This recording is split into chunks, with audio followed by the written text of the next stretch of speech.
Hey there, this is Matt, and welcome back to the final review of the Crocodile Dundee trilogy. Now, I've been showing you the Blu-rays of the first two films, which are the better movies. And real quick, I probably talked about this before, but it's just strange how these have nothing on the disc for cover art, but yet if you have the DVD set, they do have cover art on all of them. And the one I'm talking about is the third movie in Los Angeles. Wow, talking about the movie made me sneeze, and I don't even hate the film. Although I can understand why people hate it. Like, I'll defend the first and second Crocodile Dundee film. Kind of hard for me to defend the third one though. But these two, the first one's my favorite. The second one I do enjoy. And as years have come on, I've enjoyed it more and more. The third one, for me, it's a time waster. It's an okay time waster, but it's definitely a step down from the first two. Maybe it was just too late. Maybe Paul Hogan was a little bit out of touch with what was going on in today's age, at least 2001 when this came out.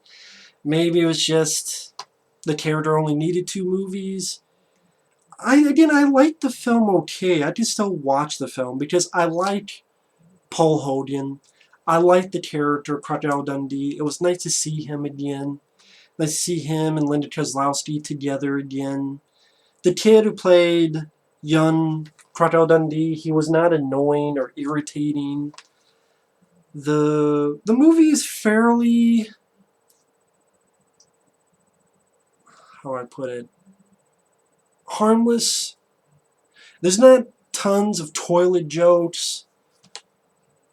There's like 1 or 2 little bits that I'm like, you didn't need that. But it's not to the point that a lot of movies are. A lot of kids' animated films, like the Smurfs and what was that one? Super Chuds. Hell, Ninja Turtle movies where you had an entire scene where Mikey farts in his brother's faces because he got stuck in a fucking tunnel. In a pipe, I should say, a pipe. And Mikey's ass farts on his brother's faces. This didn't, this is better than those Michael Bay produced Ninja Turtle movies. It's interesting some of the people involved with this. Simon Wincer. This is a guy who has directed Far Lap, Daryl, Quigley Down Under, which I enjoy, with Tom Selleck, Harley Davidson, The Marlboro Man, which I liked, Free Willy, Lightning Jack with Paul Hogan, which I don't mind that film, Operation Dumbo Drop, Really Enough, The Phantom with Billy Zane. And after this movie, he did The Young Black Stallion, NASCAR 3D, The IMAX Experience, which is a documentary short film, and a film called The Cup. But I recognize some of these films, Free Willy, Quigley Down Under. And then another thing is the guy who did the score. It's not Peter Best who did the score in the first two, which I think was a mistake because his music, I love the music in the first 2 movies. The score to the third one is very pedestrian and forgettable. They should have, I don't know if Peter Best was still around. If not, maybe that's why, but if so, they should have gotten him. Although the guy they got was Basil Polidoris, the guy who did the score to Conan, The Barbarian and the Destroyer, RoboCop, Starship Troopers. That Basil Polidoris did the score to Crocodile Dundee III, Crocodile Dundee in Los Angeles. And that's insane to me. I just don't picture the guy who did the score to RoboCop and Conan, The Barbarian and the Destroyer, to do the score for Crocodile Dundee III. And yeah, the music is, I definitely miss the music from the first 2 when watching the third. The third one, again, to me it's an okay time waster for me. I can understand why people hate it, but it's an okay time waster. Like I said, it's nice seeing these characters. For me, nice to see the characters again. You do have some cameos and people in small roles that I recognize. Jonathan Banks is one of the bad guys. He was also one of the bad guys in 48 Hours and Beverly Hills Cop. You have Paul Rodriguez. He has a small role in this. Mike Tyson makes a cameo. And actually this scene here on the back. What was the other guy's name? George Hamilton. He makes a cameo.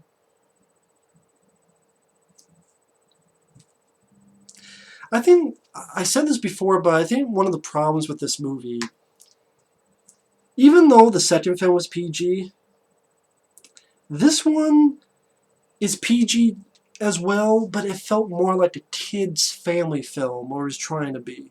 Like the first and second movie, to me, were not kids' films. They were not family films. This one felt much more trying to go for a family feel. It felt more like a film Tim Allen would have starred in his Jungle to Jungle days. And I don't hate that. Like, they're okay as well, but sort of the days of Man of the House with Chevy Chase. These aren't even movies I fucking hate. They're movies that I think, they're okay. Like, time wasters for what they are. It felt like one of those kind of movies. Like trying to be a kid's family movie. I felt that was a mistake. Because that's not what brought people to the first two movies. And for considering this movie had a bigger budget than the first two, and felt the cheapest, at times it felt like a direct-to-video, direct-to-DVD movie.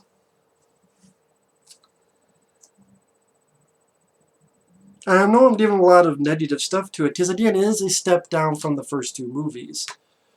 And there is stuff I like, but it's an okay time waster. I keep repeating that. It's not like a sequel that destroys the other movies. There have been sequels.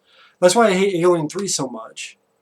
There's aspects I like about the cinematography, look of it, some of the way the camera work is, the score, the Alien 3. But to me, on a story and character level, it destroys the first two movies for me. For what it does with their characters, in my opinion. Here it doesn't do that. That's why it's harmless at the end of the day. I mean, at the beginning of the film, it's nice to see characters I remember from the first two, like the character of Nugget and the character of Daunt, and they do these, the character of Nugget do these tours. And Paul Hogan, which I swear he looks the same as he did in the first two movies. Like, he didn't age one bit. Like, he 88 to 2001, he looks almost the same. To me, that's crazy. Right, you can say he always looked old, but the same old. And it was really nice, because after Crocodile Dundee II, he didn't do too much. He did Almost an Angel, which I haven't seen. He did Lightning Jack, which I liked okay. He did Flipper, which I haven't seen. After this movie, he only did like two films. One called Strange Bedfellows, and another movie that I can't remember the title of. But you can find it on Wikipedia and other IMDb and such. And, he's on a boat, and his boat gets taken down by a crocodile. He's on a tree branch. There's this buddy of his named Jacko, which, funny enough, is a guy who played a different character. He played one of the bad guys in Crocodile Dundee II. And he gets cast here as a different character, only this time he has a mustache. And then his boat gets taken down. And like I said, it's sort of easygoing, trying to be easy humor, not too forced. Oh man, we got outsmarted by this bloody crocodile. Thank God no one sees us. And then the tour comes. Oh, hey, how's it going? Good effects on the crocodile. Like, the crocodile looks pretty damn good. I've seen big movies where the crocodile doesn't looks like a cartoon, bad CGI. Here they use a practical effects, and or however they did, looks good. But a lot of the jokes, it kind of feels like a sitcom.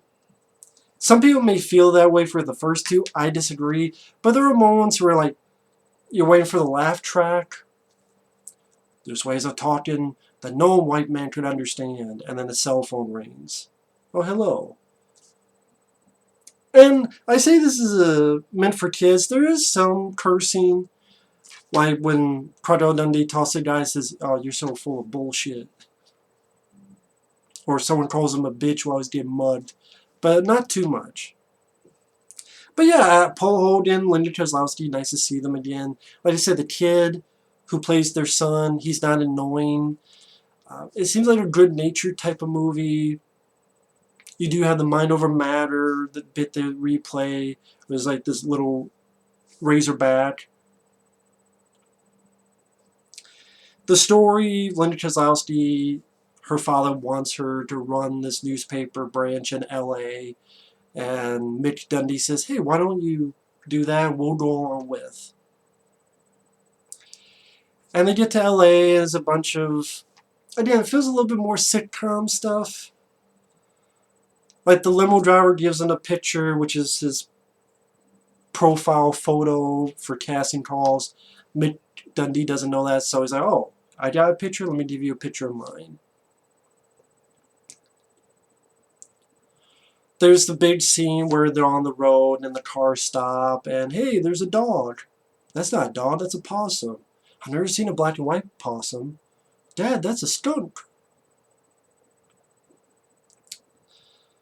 They go to a party, George Hamilton's talking with Mick Dundee, and he's talking about coffee enema.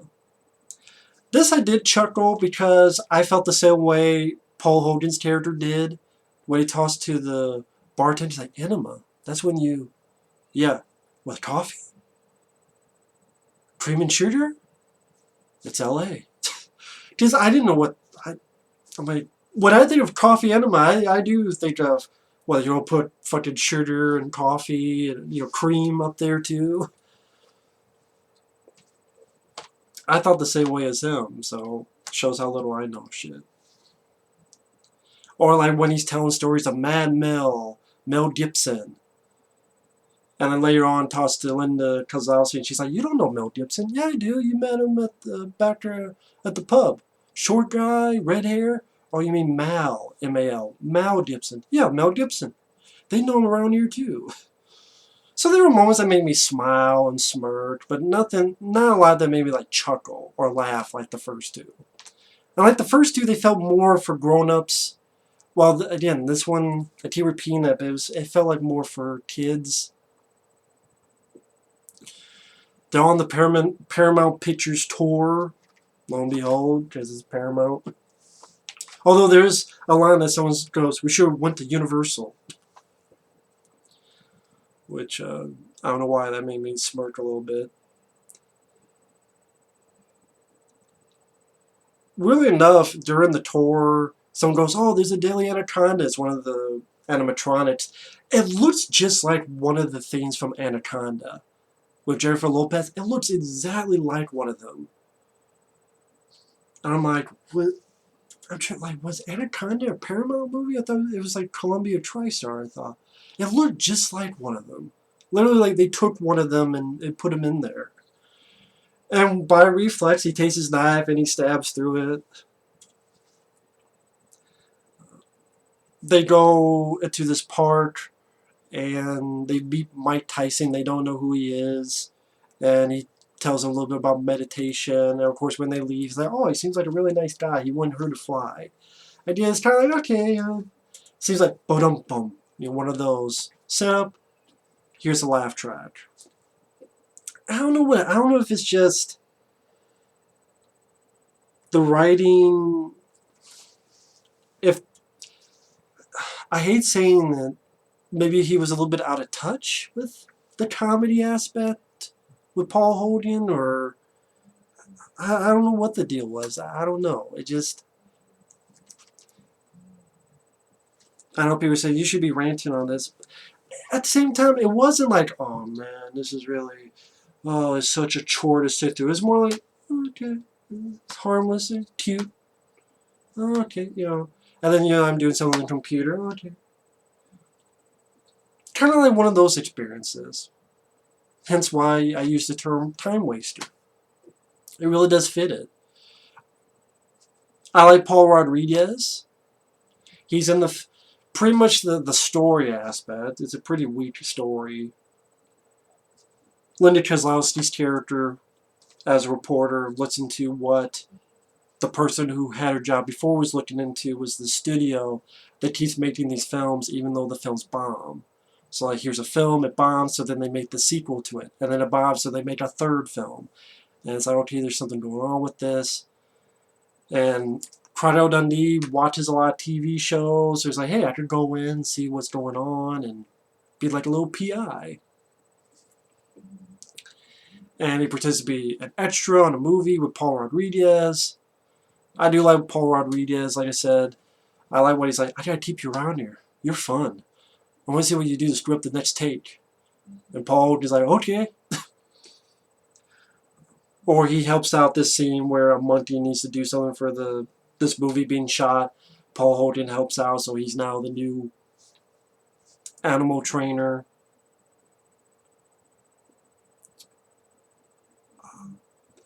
My favorite line in the movie is Paul Rodriguez, I must admit, because he's like, that's a nice guy. Can't act for shit. He probably don't end up with his own TV sitcom. That made me laugh because it's so true.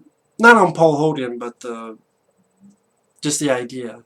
You know, I like that. Can't act for shit. He probably don't end with his own TV sitcom. I thought that was a good line. And then you have a little extended bit where Mick Dundee brings in someone to watch his kid. It's that guy, Jackal. Takes him around town. And it's kind of a watered down version of the first movie, that Fish Out of Water. There's some bits that made me smile, which I'm sure make some people groan, but like he thinks he knows what's going on. He's going to show Jackal the town, so they go to Wendy's, but he's like, good evening, Wendy. And they get on a building, and they're like, oh, there's earthquakes around here. What if an earthquake happens right now? And I don't know, like that scene, that humor didn't work for me. There's guys who mug them, and they jump on the car. It's like, oh, this is why it's the city on wheels. They don't even get out to mud you anymore. They don't even get out of your car to mud you. It's like, oh, okay, it's, you know, sort of a sitcom type of jokes. And the plot is about paintings. Like, really? That's what the plot's really about? Paintings? Really? I would say this is probably the shortest of the three movies. And the finale where he's getting chased around the studio. He has one of the paintings. And he knocks someone off a ladder. One bit that I did not like, he turns on this wind machine and he throws like there's some foam thing of a cow. I just kind of like, you know, the movie Twister, and he throws it. When it hits the guy, I swear there's like a fart noise. So that's what I mean. I mean, there's a lot of elements that made me go, I'll defend the first two. I can't defend the third movie. But, you know, the ending was there. I like the bit with the lions. He does the mind over matter with the lions. It's like, I got the male. I can't deal with the female. I think she's got PMS or something. She won't, you know, listen to me. And then when he grabs Jonathan Banks, it's like, you had a gun to my wife's head. I'm gonna let that guy bite a big chunk out of your fat ass. Like, they're... And it ends, and... even ends with that song, I come from a land down under.